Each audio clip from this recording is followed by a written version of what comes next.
ಹಬ್ಬಬ್ಬಾ, ಇನ್ನು 2 ದಿನದಲ್ಲಿ ದಸರಾ ಹಬ್ಬ ಬರ್ತಾ ಇದೆ. ದೇವಿಯ ನವರಾತ್ರಿ ಉತ್ಸವನ ಬ್ರಹ್ಮಾಂಡವಾಗಿ ಮಾಡ್ಬೇಕು. ಅದಕ್ಕೆ ಮನೆ ಮುಂದೆ ಚಪ್ರ ಹಾಕ್ಬೇಕು. ಚಪ್ರ ಹಾಕ್ಲಿಕ್ಕೆ ಜನರನ್ನ ಬರಕ್ ಕೇಳ್ದೆ, ಆದ್ರೆ ಇನ್ನೂ ಬರ್ಲಿಲ್ಲ. ಹೀಗೆ ಯಶೋದ ಚಿಂತೆ ಮಾಡ್ಕೊಂಡು ಆ ಕಡೆ ಈ ಕಡೆ ನಡೀತಾ ಇದ್ಲು. ಅವಳನ್ನು ನೋಡಿ ಅವಳ ಸೊಸೆ, ಏನತ್ತೆ, ನಿಮ್ಮ ಕಾಲಿಗೆ ಏನೋ ಚಕ್ರ ಕಟ್ಟಿರುವ ಹಾಗೆ ಆ ಕಡೆ ಈ ಕಡೆ ಹೋಗ್ತಾ ಬರ್ತಾ ಇದ್ದೀರಾ ಹಾಗೆ ಅಂತ ಕೇಳಿದ್ಲು. ಆವಾಗ ಯಶೋದ, ಏನಾಯ್ತು ಅಂತ ಕೇಳ್ತಿದ್ದೀಯಮ್ಮ? ಹೊರಗಡೆ ಚಪ್ರ ಹಾಕ್ಲಿಕ್ಕೆ ಜನರನ್ನ ಬರಕ್ ಕೇಳ್ದೆ, ಆದ್ರೆ ಯಾರು ಕೂಡ ಇನ್ನೂ ಬರ್ಲಿಲ್ಲ. ಅದಕ್ಕೇನೆ ಚಪ್ರ ಹಾಕ್ಲಿಕ್ಕೆ ಜನರನ್ನ ಕರೆದ್ರ? ಈಗ ಚಪ್ರ ಯಾಕೆ ಅತ್ತೆ? ಹಾಗೆ ಏನು ತಿಳಿಯದ ಹಾಗೆ ಕೇಳಿದ್ಲು. ಚಪ್ಪರ ಯಾಕೆ ಅಂತ ಕೇಳ್ತಿದ್ದೀಯಮ್ಮ? ಇನ್ನು ಸ್ವಲ್ಪ ದಿನದಲ್ಲಿ ದೇವಿಯ ನವರಾತ್ರಿ ಹಬ್ಬ ಬರ್ತಾ ಇದೆ ಅಲ್ವಾ? ಆಗ ದೇವಿಯ ವಿಗ್ರಹವನ್ನು ಪ್ರತಿಷ್ಠಾಪನೆ ಮಾಡೋದ್ ಬೇಡ್ವಾ? ಹಾಗೆ ಹೇಳಿದಾಗ ಗಾಯತ್ರಿಗೆ ಏನೂ ಅರ್ಥವಾಗಲಿಲ್ಲ. ಅದೇನತ್ತೆ, ದುರ್ಗಾದೇವಿಯ ವಿಗ್ರಹವನ್ನು ಪ್ರತಿಷ್ಠಾಪನೆ ಮಾಡ್ಬೇಕಾ? ಯಾಕೆ ಹಾಗೆ ಅಂತ ಕೇಳಿದ್ಲು. ಆವಾಗ ಯಶೋದ, ಏನಮ್ಮ ಸೊಸೆ ಹೀಗೆ ಕೇಳ್ತಿದ್ದೀಯಾ? ದಸರಾ ಹಬ್ಬಕ್ಕೆ 9 ದಿನ ನವರಾತ್ರಿ ಪೂಜೆ ಮಾಡ್ಬೇಕಲ್ವಾ? ನಿನಗೆ ಇದು ಕೂಡ ಗೊತ್ತಿಲ್ವಾ? ಏನಮ್ಮ ನೀನು? ಅಯ್ಯೋ ಅತ್ತೆ, ನನಗೆ ನಿಜವಾಗ್ಲೂ ಗೊತ್ತಿಲ್ಲ ಅತ್ತೆ. ನಮ್ಮ ಊರಲ್ಲಿ ದಸರಾ ಹಬ್ಬನ ಬತಕಮ್ಮ ಅಂತಾನೆ ಪೂಜೆ ಮಾಡ್ತಾರೆ. ಬತಕಮ್ಮ ಅಂದ್ರೆ ಎಲ್ಲರೂ ಹೊಸ ಹೊಸ ಹೂನ ತಂದು ಅದನ್ನು ಚೆನ್ನಾಗಿ ಜೋಡಣೆ ಮಾಡಿ ದೇವರ ಮುಂದೆ ಇಟ್ಟು ಪೂಜೆ ಮಾಡಿ ಆನಂತರ ಅದನ್ನ ನೀರಲ್ಲಿ ತಗೊಂಡೋಗಿ ಬಿಟ್ಬಿಡ್ತಾರೆ. ಹೀಗೆ ಗಾಯತ್ರಿ ಅವಳ ಊರಲ್ಲಿ ನಡೆಯುವಂತಹ ಬತಕಮ್ಮ ಬಗ್ಗೆ ತನ್ನ ಅತ್ತೆಯಾದ ಯಶೋದನಿಗೆ ಹೇಳಿದ್ಲು. ಹೀಗೆ ಗಾಯತ್ರಿ ಹೇಳಿದ್ದನ್ನು ಕೇಳಿ, ನಿಮ್ಮ ಊರಲ್ಲಿ ದಸರಾ ಅಂದ್ರೆ ಆ ರೀತಿ ಇರುತ್ತೆ, ನಮ್ಮ ಊರಲ್ಲಿ ದಸರಾ ಹೇಗೆ ಮಾಡ್ತಾರೆ ಅಂತ ನಾನ್ ನಿನ್ಗೆ ತೋರಿಸ್ತೀನಿ. ಈ ಸಲ ನಾನು ನಿನ್ಗೆ ಹೊಸದಾಗಿರುವ ದಸರಾನ ತೋರಿಸ್ತೀನಿ. ಹೀಗೆ ಯಶೋದ ಗರ್ವದಿಂದ ಹೇಳಿದ್ಲು. ಗಾಯತ್ರಿ ಕೂಡ ಅವಳ ಅತ್ತೆ ಏನ್ ಮಾಡ್ತಾಳೆ ಅಂತ ಆತುರದಿಂದ ನೋಡ್ತಾ ಇದ್ಲು. ಇಬ್ಬರು ಕೆಲಸದವರು ಬಂದು ಚಪ್ರ ಹಾಕುವ ಕೆಲಸವನ್ನು ಮಾಡ್ತಾ ಇದ್ರು. ಗಾಯತ್ರಿಯವರಿಗೆ ನೀರನ್ನು ತಂದು ಕೊಡುವ ಮೂಲಕ ಅವ್ರು ಏನ್ ಮಾಡ್ತಿದ್ದಾರೆ ಅಂತ ನೋಡಿದ್ಲು. ಹೀಗೆ ಕೆಲಸದ ಜನರು ಚಪ್ರ ಹಾಕಿ ಹೊರಟೋದ್ರು. ಅತ್ತೆ, ಚಪ್ರ ಹಾಕೋರು ಚಪ್ರ ಹಾಕಿ ಹೋದ್ರು, ಮುಂದೆ ಏನ್ ಮಾಡೋದು? ಹೀಗೆ ತುಂಬಾ ಆತುರದಿಂದ ಹೇಳಿದ್ಲು. ಗಾಯತ್ರಿ ಆತುರವನ್ನು ನೋಡಿ ಗಾಯತ್ರಿ ನಗುತ್ತಾ, ಆತ್ರ ಪಡ್ಬೇಡ ಸೊಸೆ, ಮುಂದಿನ ಕೆಲ್ಸ ತುಂಬಾ ಇದೆ. ಇವಾಗ ಹೋಗಿ ನಿದ್ರೆ ಮಾಡು, ನಾಳೆ ಬೆಳಿಗ್ಗೆ ಬೇಗ ಎದ್ದೇಳ್ಬೇಕು ಹಾಗೆ ಹೇಳಿದ್ಲು. ಆಗ ಗಾಯತ್ರಿ ಹೋಗಿ ಚೆನ್ನಾಗಿ ಮಲ್ಗಿ ನಿದ್ರೆ ಮಾಡಿದ್ಲು. ಬೆಳಿಗ್ಗೆ ಅತ್ತೆಯಾದ ಯಶೋದ ಗಾಯತ್ರಿ ಬಳಿ ಹೋಗಿ, ಗಾಯತ್ರಿ ಗಾಯತ್ರಿ, ಬೇಗ ಎದ್ದು ಹೊರಗಡೆ ಸಾರ್ಸಿ ಬಾಗಿಲಿಗೆ ಕುಂಕುಮ ಹಿಡಮ್ಮ ಹಾಗೆ ಅಂತ ಹೇಳಿದ್ಲು. ಆಗ ಗಾಯತ್ರಿ ಎದ್ದು ಬೇಗ ಬೇಗ ಮನೆ ಕೆಲಸವನ್ನೆಲ್ಲ ಮಾಡಿ ಹೊರಟು ಕೂತಿದ್ಲು. ಆಗ ಯಶೋದ ಕೂಡ ರೆಡಿಯಾಗಿ ತನ್ನ ಸೊಸೆಯ ಬಳಿ ಬಂದ್ಲು.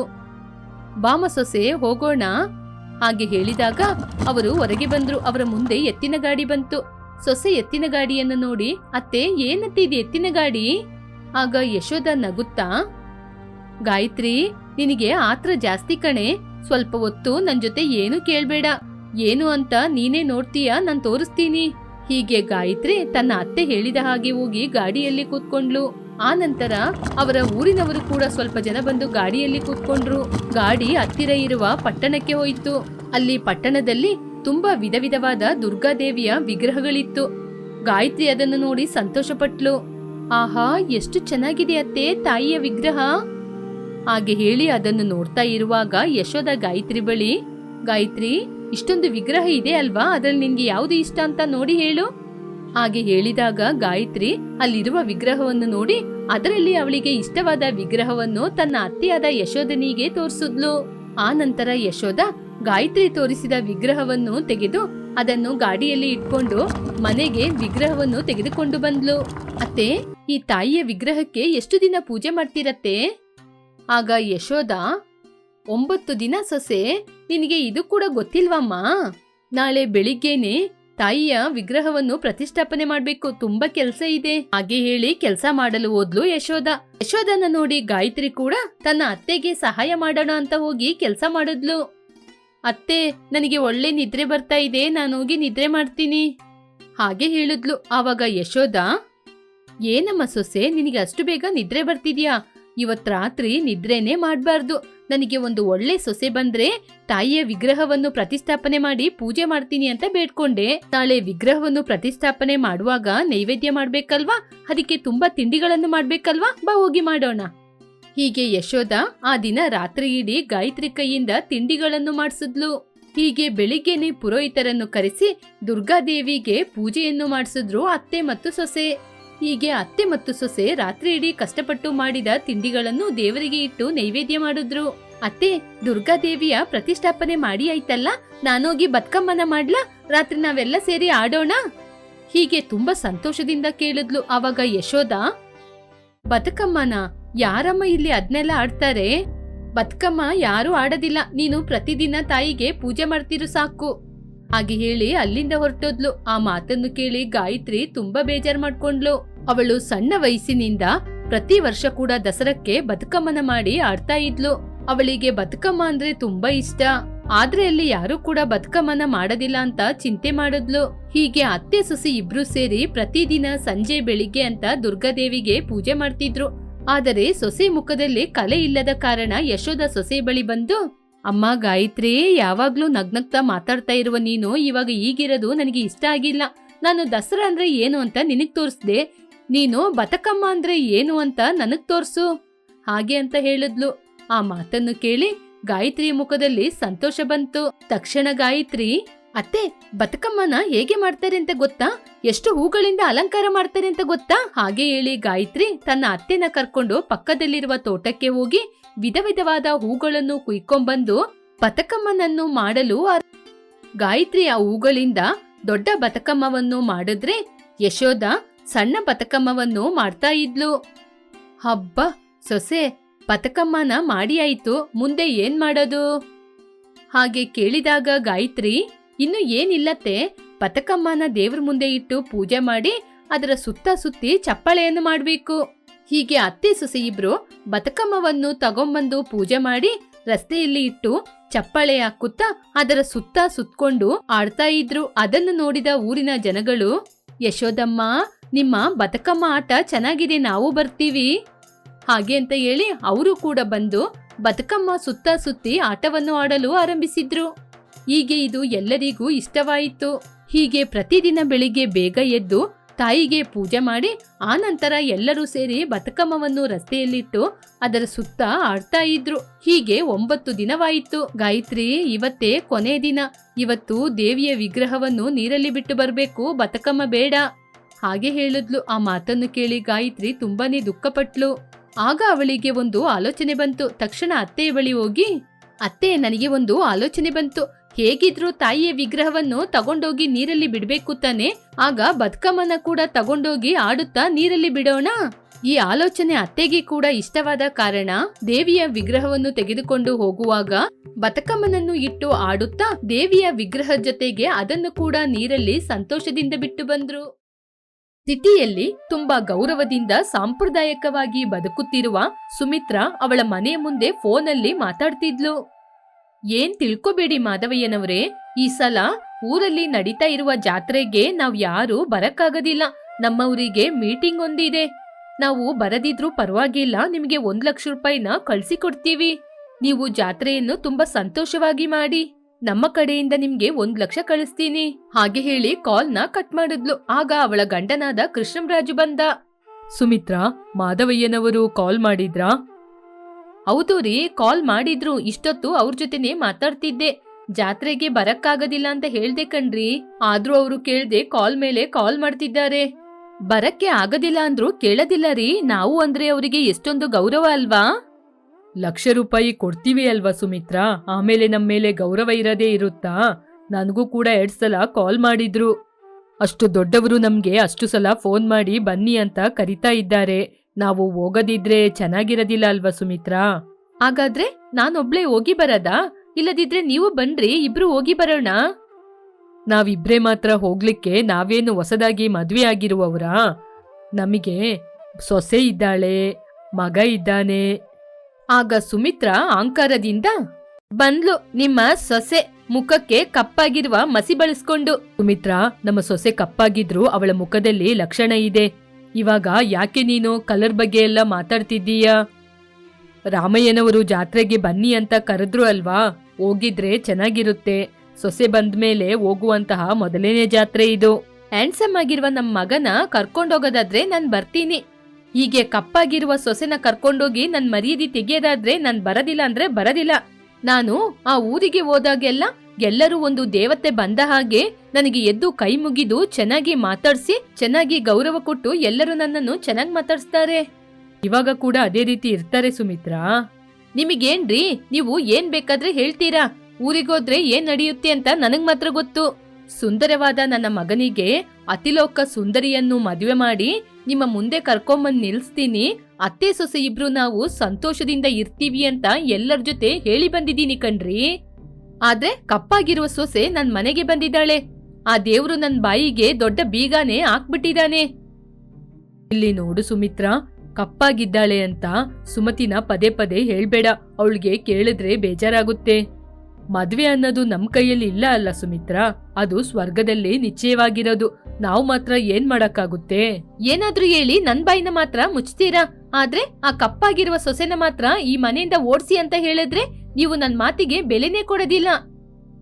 ಹಾಗೆ ಹೇಳಿದಾಗ ಮನೆಯ ಬಾಗಿಲಲ್ಲೇ ನಿಂತು ಕಣ್ಣೀರು ಹಾಕಿಕೊಂಡು ಸೊಸೆಯಾದ ಸುಮತಿ ನಿಂತಿದ್ಲು. ಸುಮಿತ್ರಾ, ಒಳ್ಳೆ ಸೊಸೆಯಿರುವ ನಮ್ಮ ಮನೆ ಸ್ವರ್ಗಕ್ಕೆ ಸಮಾನವಾದದ್ದು, ನಿಂಗೆ ಗೊತ್ತಾ? ಏನ್ ಸ್ವರ್ಗನೋ ಏನೋ, ನಿಮ್ಮ ಕಪ್ಪಾಗಿರೋ ಸೊಸೆ ನಮ್ಮ ಮನೆಗೆ ಬಂದ ತಕ್ಷಣ ನನ್ ಜೀವನ ನರ್ಕ ಆಗೋಯ್ತು. ಹಾಗೆ ಎಲ್ಲ ಮಾತಾಡ್ಬೇಡ ಸುಮಿತ್ರಾ. ನಮಗೆ ಒಬ್ಳು ಕಪ್ಪಾಗಿರುವ ಮಗ್ಳು ಇದ್ದಿದ್ರೆ ಏನಾಗ್ತಿತ್ತು? ಈ ಸುಮಿತ್ರನ ನೀವು ಇನ್ನೂ ಸರಿಯಾಗಿ ಅರ್ಥ ಮಾಡ್ಕೊಳ್ಳಿಲ್ಲ ಕಣ್ರಿ. ನನಗೆ ಈ ರೀತಿ ಕಪ್ಪಾಗಿರುವ ಒಂದು ಮಗು ಹುಟ್ಟಿದ್ರೆ ಆ ಮಗುನ ಅಲ್ಲೇ ಹಾಸ್ಪಿಟ್ಲಲ್ಲಿ ಕೊಂದು ಬಿಸಾಕಿ ಬರ್ತಿದ್ದೆ. ಅದ್ಬಿಟ್ಬಿಟ್ಟು 10 ತಿಂಗಳು ಒತ್ತಿದೀನಿ, ತಾಯಿ ಪ್ರೀತಿ ಹಾಗೆ ಹೀಗೆ ಮಾತಾಡೋದಿಲ್ಲ ಕಣ್ರಿ ನಾನು. ಅದಕ್ಕೇನೆ ಅನ್ಸುತ್ತೆ ಸುಮಿತ್ರಾ, ಆ ದೇವ್ರು ನಮ್ಗೆ ಹೆಣ್ಮಗುನ ಕೊಡ್ಲಿಲ್ಲ, ಹ್ಯಾಂಡ್ಸಮ್ ಆಗಿರುವ ಮಗನ ಕೊಟ್ಟಿದ್ದಾನೆ. ಯಾವ್ದು ಏನೇ ಆದ್ರೂ ನಾನೊಂದ್ ವಿಷಯ ಹೇಳ್ತೀನಿ ಕೇಳು. ನಾವೆಲ್ಲರೂ ಸೇರಿ ಈ ಸಲ ಜಾತ್ರೆಗೆ ಹೋಗೇ ಹೋಗ್ತೀವಿ.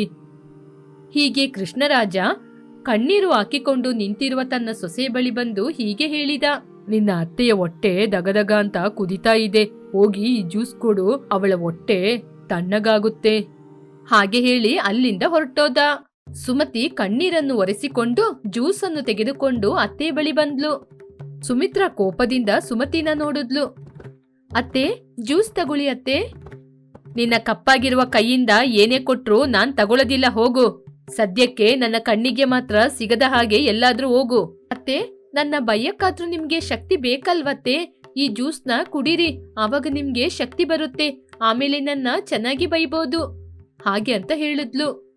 ಆ ಮಾತನ್ನು ಕೇಳಿ ಅತ್ತೆ ಕೂಡ ಜ್ಯೂಸ್ನ ತಗೊಂಡ್ಲು. ಜ್ಯೂಸನ್ನು ನೋಡಿದ್ಲು. ಅವಳ ಕಣ್ಣಿಗೆ ಆ ಜ್ಯೂಸು ಕಪ್ಪಾಗಿ ಕಂಡಿತ್ತು ಅಷ್ಟೇ. ಸುಮಿತ್ರಾ ಕೋಪದಿಂದ ಆ ಜ್ಯೂಸ್ನ ಸುಮತಿ ಮುಖಕ್ಕೆ ಎಸೆದ್ಲು. ಸುಮತಿ ಏನು ಮಾತನಾಡದೆ ಜ್ಯೂಸನ್ನು ಒರೆಸಿಕೊಂಡ್ಲು. ಸುಮಿತ್ರಾ ಅಲ್ಲಿಂದ ಒಳಗಡೆ ಹೋದ್ಲು. ಅಲ್ಲಿ ಕೃಷ್ಣರಾಜ ಸೋಫಾ ಮೇಲೆ ಕೂತ್ಕೊಂಡಿದ್ದ. ಸುಮಿತ್ರಾ ಮನೆಯೊಳಗೆ ಬಂದ್ಲು. ಸುಮಿತ್ರಾ, ನಮ್ಮ ಮಗ ಬಂದ್ರೆ ಹೇಳು, ನಾಳೆ ನಾವು ಜಾತ್ರೆಗೆ ಹೋಗ್ತಾ ಇದ್ದೀವಿ. ನಮ್ಮ ಜೊತೆ ನಮ್ ಸೊಸೆ ಕೂಡ ಬರ್ತಿದ್ದಾಳೆ. ನನಗೆ ಸ್ವಲ್ಪ ಕಂಡೀಷನ್ಸ್ ಇದೆ, ಅದಕ್ಕೆ ಒಪ್ಕೊಂಡ್ರೆ ಮಾತ್ರ ನಾನು ಇವಳನ್ನ ಊರಿಗೆ ಕರ್ಕೊಂಡೋಗೋದು. ಇಲ್ಲದಿದ್ರೆ ನಾವ್ ಯಾರು ಕೂಡ ಜಾತ್ರೆಗೆ ಹೋಗೋದಿಲ್ಲ. ಹೇಳಿ ಅತ್ತೆ, ನಾನು ಆ ಕಂಡೀಷನ್ಗೆ ಒಪ್ಕೋತೀನಿ. ಹಾಗಾದ್ರೆ ಹೋಗು, ನಿನ್ನ ಬಟ್ಟೆ ಎಲ್ಲ ರೆಡಿ ಮಾಡ್ಕೋ. ಆದ್ರೆ ನಾನು ಹೇಳದ್ನ ಮಾತ್ರ ಸರಿಯಾಗಿ ಕೇಳ್ಕೊ. ನಾವು ಊರಿಗೆ ಹೋದ್ಮೇಲೆ ನೀನ್ ಯಾರೋ ನಾನ್ ಯಾರೋ, ನಿನ್ನ ಯಾರು ಅಂತ ಕೇಳಿದ್ರೆ ನನ್ ಸೊಸೆ ಅಂತ ಮಾತ್ರ ನೀನು ಹೇಳಲೇಬಾರ್ದು. ನನ್ನ ಹತ್ರ ಕೂಡ ಬಂದು ನೀನು ನಿಲ್ಲೇಬಾರ್ದು. ಊರಿಗೆ ಹೋದ್ಮೇಲೆ ನಿನಗೂ ನನಗೂ ಸಂಬಂಧನೇ ಇಲ್ಲ. ನೀನ್ ಯಾರೋ ನಾನ್ ಯಾರೋ, ಇದಕ್ಕೆ ಒಪ್ಕೊಂಡ್ರೆ ಮಾತ್ರ ನಾನ್ ನಿಮ್ ಜೊತೆ ಬರೋದು. ಆ ಮಾತನ್ನು ಕೇಳಿ ಕೃಷ್ಣಂರಾಜಿಗೂ ಸುಮತಿಗೂ ಬೇಜಾರಾಯಿತು. ಕಣ್ಣೀರು ಹಾಕಿಕೊಂಡ್ರು. ಆ ನಂತರ ಅವರು ಕಣ್ಣೀರನ್ನು ಒರೆಸಿಕೊಂಡು, ನೀನು ಮಾಡೋದು ತುಂಬಾ ತಪ್ಪು ಸುಮಿತ್ರಾ. ನಿನಗೆ ಸೊಸೆಯ ಬಣ್ಣ ಮಾತ್ರ ಕಾಣ್ತಾ ಇದೆ. ಅವಳ ಮನಸ್ಸಿನ ನೋವು ಅರ್ಥ ಆಗಲ್ಲ. ಅವಳಿಗೆ ಆಗುವ ನೋವನ್ನು ನೀನು ಅರ್ಥ ಮಾಡ್ಕೊಳ್ಳೋದಿಲ್ಲ. ಹೀಗೆ ಮಾಡಿದ್ರೆ ಹೇಗೆ ಹೇಳು? ನನಗೇನು ಬೇಜಾರಿಲ್ಲ ಮಾವ, ಪರವಾಗಿಲ್ಲ ಬಿಡಿ. ಹೀಗಾದ್ರೂ ನಾವೆಲ್ಲರೂ ಸೇರಿ ಜಾತ್ರೆಗೆ ಹೋಗ್ತೀವಲ್ವಾ? ಹಾಗೆ ಹೇಳಿ ಸಂತೋಷದಿಂದ ಸುಮತಿ ಕಿಚನ್ ಒಳಗೆ ಹೋದ್ಲು. ಹೀಗೆ 2 ದಿನಗಳ ಬಳಿಕ ಸುಮಿತ್ರಾ, ಕೃಷ್ಣರಾಜ್, ವಿನಯ್ ಮತ್ತು ಸುಮತಿ ಎಲ್ಲರೂ ಸೇರಿ ಹಳ್ಳಿಯಲ್ಲಿರುವ ಮಣ್ಣಿನ ಮನೆಗೆ ಕಾರಲ್ಲಿ ಹೋದ್ರು. ಇವರನ್ನು ನೋಡಿ ರಾಘವಯ್ಯ ಬಂದ್ರು. ಏಯ್, ರಾಘವಯ್ಯ ಬರ್ತಿದ್ದಾರೆ, ಒಳಗೋಗು ಹಾಗೆ ಹೇಳಿದಾಗ ಸುಮತಿ ಅಲ್ಲಿಂದ ಮನೆಯೊಳಗೆ ಹೋದ್ಲು. ರಾಘವಯ್ಯ ಬಂದು ಎಲ್ಲರನ್ನು ನೋಡಿ ನಮಸ್ಕಾರ ಮಾಡಿ ಹೀಗೆ ಹೇಳಿದ್ರು. ನಿಮ್ಮ ಮಗ ತುಂಬಾ ಸುಂದರವಾಗಿದ್ದಾನೆ. ನಿಮ್ಮ ಸೊಸೆಯಲ್ಲಿ ಅವಳಿಗೆ ಸ್ವಲ್ಪ ಕೆಲಸ ಇದೆ, ಒಳಗೆ ಹೋದ್ಲು. ಹಾಗೆ ಹೇಳಿ ಜಾತ್ರೆ ಬಗ್ಗೆ ಮಾತಾಡಿದ್ರು. ಮರುದಿನ ಜಾತ್ರೆ ಆರಂಭವಾಯಿತು. ದೇವಸ್ಥಾನದ ಬಳಿ ಹಾಡು ಕೂಡ ಕೇಳಿಸ್ತಿತ್ತು. ಜಾತ್ರೆಯ ವಾತಾವರಣ ತುಂಬಾ ಚೆನ್ನಾಗಿತ್ತು. ದೇವಸ್ಥಾನದ ಬಳಿ ಸುಮಿತ್ರಾ ಎಲ್ಲರ ಬಳಿ ಮಾತಾಡ್ತಿದ್ಲು. ವಿನಯ್ ಕೂಡ ಸ್ವಲ್ಪ ಹೆಂಗಸರ ಬಳಿ ಮಾತಾಡ್ಕೊಂಡೇ ನಿಂತಿದ್ದ. ದೇವಸ್ಥಾನಕ್ಕೆ ಸ್ವಲ್ಪ ದೂರದಲ್ಲಿರುವ ಒಂದು ಮರದ ಕೆಳಗೆ ಸುಮತಿ ಕಣ್ಣೀರನ್ನು ಹಾಕಿಕೊಂಡು ದುಃಖ ಪಟ್ಕೊಂಡು ಯಾರಿಲ್ಲದೆ ಒಬ್ಬಳೆ ನಿಂತಿದ್ಲು. ಈ ಜಾತ್ರೆ ಯಾಕಾದ್ರೂ ಬಂತು. ಇದೇ ಊರಲ್ಲಿದ್ರೆ ಅತ್ತೆ ನನ್ನ ಬೈಕೊಂಡಾದ್ರೂ ಮಾತಾಡ್ತಿದ್ರು, ಮಾವ ಕೂಡ ನನ್ ಜೊತೆ ಚೆನ್ನಾಗಿ ಮಾತಾಡ್ತಿದ್ರು, ನಮ್ಮವರು ಕೂಡ ನನ್ ಜೊತೆನೇ ಇರ್ತಿದ್ರು. ಆದ್ರೆ ಇವಾಗ ನಾನೊಬ್ಳೆ ನಿಂತಿದ್ದೀನಿ. ಹೀಗೆ ಆಲೋಚನೆ ಮಾಡ್ತಾ ಇದ್ದಾಗ ವಿನಯ್ ಹತ್ತಿರ ಬಂದ. ಅವನನ್ನು ನೋಡಿ ಸುಮತಿ ಕಣ್ಣೀರನ್ನು ಒರೆಸಿಕೊಂಡ್ಲು. ಸುಮತಿ, ಇಲ್ಲೇನ್ ಮಾಡ್ತಿದೀಯಾ? ಏನು ಇಲ್ಲ ರೀ, ದೇವಸ್ಥಾನದ ಹಾಡು ಅಲ್ಲಿ ಜೋರಾಗಿ ಕೇಳಿಸ್ತಾ ಇತ್ತ, ಇಲ್ಲಿ ಸ್ವಲ್ಪ ಮೆಲ್ಲೆ ಕೇಳಿಸುತ್ತೆ ಅಂತ ಇಲ್ಲಿ ಬಂದು ನಿಂತಿದ್ದೀನಿ. ಚಿಂತೆ ಮಾಡ್ಬೇಡ ಸುಮತಿ, ನಮ್ಮಮ್ಮ ಆದಷ್ಟು ಬೇಗ ನಿನ್ನ ಸೊಸೆಯಾಗಿ ಒಪ್ಕೋತಾರೆ. ನಿನ್ನ ಕಷ್ಟ ಏನು ಅಂತ ನನಗೆ ತುಂಬಾ ಚೆನ್ನಾಗಿ ಅರ್ಥ ಆಗ್ತಿದೆ. ಇಲ್ಲ ರೀ, ನನಗೆ ಯಾವ ಬೇಜಾರು ಇಲ್ಲ. ನನ್ನ ಸುಮತಿಯ ಬಗ್ಗೆ ನನಗೆ ಗೊತ್ತಿಲ್ವಾ? ನನ್ನ ಸುಮತಿ ಅತ್ತೆ ಪ್ರೀತಿಗಾಗಿ ಕಾಯ್ತಾ ಇದ್ದಾಳೆ ಅಂತ. ಹೀಗೆ ಮಾತಾಡ್ತಾ ಇದ್ದಾಗ ಕೃಷ್ಣಂರಾಜು ಅವಸರದಿಂದ ಅಲ್ಲಿಗೆ ಓಡಿ ಬಂದ. ವಿನಯ್, ಬೇಗ ಬಾಪ, ನಿಮ್ಮಮ್ಮ ಬಾವಿಯೊಳಗೆ ಬಿದ್ದೋದ್ಲು, ಬೇಗ ಬಾಪ, ಅವಳನ್ನ ಬಂದು ಕಾಪಾಡು. ಹಾಗೆ ಹೇಳಿದಾಗ ಸುಮತಿ, ವಿನಯ್, ಕೃಷ್ಣಬಾಬು ಬಾವಿ ಹತ್ರ ಓಡಿದ್ರು. ಬಾವಿ ಹತ್ರ ಇರುವ ಜನರೆಲ್ಲ ಸುಮಿತ್ರಾ ಸುಮಿತ್ರಾ ಅಂತ ನೋಡ್ತಾ ಇದ್ರು. ಅಮ್ಮ, ಅಮ್ಮ, ಯಾರಾದ್ರೂ ಬಾವಿಯೊಳಗೆ ಹೋಗಿ ನನ್ನ ಸುಮಿತ್ರನ ಕಾಪಾಡಿ, ಕಾಪಾಡಿ. ಹಾಗೆ ಕರಿತಾ ಇದ್ದಾಗ ಸುಮತಿ ಏನು ಆಲೋಚನೆ ಮಾಡದೆ ಬಾವಿಯೊಳಗೆ ಹಾರಿದ್ಲು. ಬಾವಿ ಹತ್ರ ನಿಂತಿರುವ ಎಲ್ಲ ಜನಗಳು ಬಾವಿಯೊಳಗೆ ನೋಡ್ತಾನೇ ಇದ್ರು. ಸ್ವಲ್ಪ ಸಮಯದ ನಂತರ ಸಣ್ಣ ಪುಟ್ಟ ಗಾಯಗಳಿಂದ ಸುಮಿತ್ರಾ ಬಂಡೆ ಮೇಲೆ ಕೂತಿದ್ಲು. ಅವಳಿಗೆ ಸ್ವಲ್ಪ ದೂರದಲ್ಲಿ ಸುಮತಿ ನಿಂತಿದ್ಲು. ಸುಮಿತ್ರಾ, ನಿನಗೆ ಏನು ಗಾಯಗಳಾಗಿಲ್ಲ ತಾನೇ? ನನಗೆ ಏನೂ ಆಗಿಲ್ಲ ಮಾವ, ಅತ್ತೆನ ಮೊದ್ಲು ಹಾಸ್ಪಿಟ್ಲಿಗೆ ಕರ್ಕೊಂಡೋಗಿ. ನನಗೆ ಏನೂ ಆಗಿಲ್ಲ. ಸುಮಿತ್ರಾ, ಸೊಸೆ ಕಪ್ಪಾಗಿದ್ದಾಳೆ ಅಂತ ಅವಳು ಮಾಡಿಕೊಟ್ಟ ಜ್ಯೂಸನ್ನು ಕುಡಿಲೇ ಇಲ್ಲ, ಅವಳು ಮಾಡಿಕೊಟ್ಟ ಅಡುಗೆಯನ್ನು ಕೂಡ ನೀನು ತಿನ್ಲೇ ಇಲ್ಲ. ಇವಾಗ ಅವಳು ನಿನ್ನ ಕಾಪಾಡಿದ್ದಾಳೆ, ನಿನ್ನ ನೀನು ಏನ್ ಮಾಡ್ಕೋತೀಯಾ? ಆ ಮಾತನ್ನು ಕೇಳಿ ಸುಮಿತ್ರಾ ಕಣ್ಣಿನಿಂದ ಕಣ್ಣೀರು ಬಂತು. ಸುಮಿತ್ರಾ ಏನು ಮಾತನಾಡದೆ ಎಲ್ಲರ ಮುಂದೆ ಎದ್ದು ನಿಂತು, ಎಲ್ಲರೂ ಕೇಳ್ಕೊಳ್ಳಿ, ಇಲ್ಲಿ ಕಪ್ಪಾಗಿ ನಿಂತಿದ್ದಾಳಲ್ಲ, ಇವಳೇ ನನ್ನ ಸೊಸೆ ಸುಮತಿ. ಬಾಮ ಸೊಸೆ, ನನ್ನ ಹತ್ರ ಬಾ. ಹೀಗೆ ತನ್ನ ಸೊಸೆಯಾದ ಸುಮತಿಯನ್ನು ಹತ್ತಿರಕ್ಕೆ ಕರೆದು ಅವಳನ್ನು ತಬ್ಬಿಕೊಂಡ್ಲು. ಅಂದಿನಿಂದ ಅತ್ತೆ ಸೊಸೆ ಇಬ್ರು ತುಂಬಾ ಸಂತೋಷದಿಂದ ಜೀವನವನ್ನು ಮಾಡಿದ್ರು.